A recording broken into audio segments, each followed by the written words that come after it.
You ask Tiger to solve. This deals with linear equations with one unknown. The final result is m equals 10. Let's solve it step by step. Group all constants on the right side of the equation. Subtract 18 from both sides.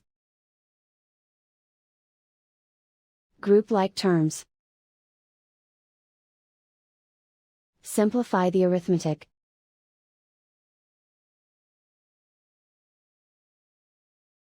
Convert the m into a positive number. Multiply both sides by -1. Remove the ones.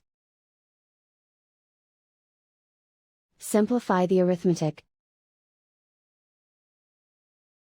And so the final result is m equals 10.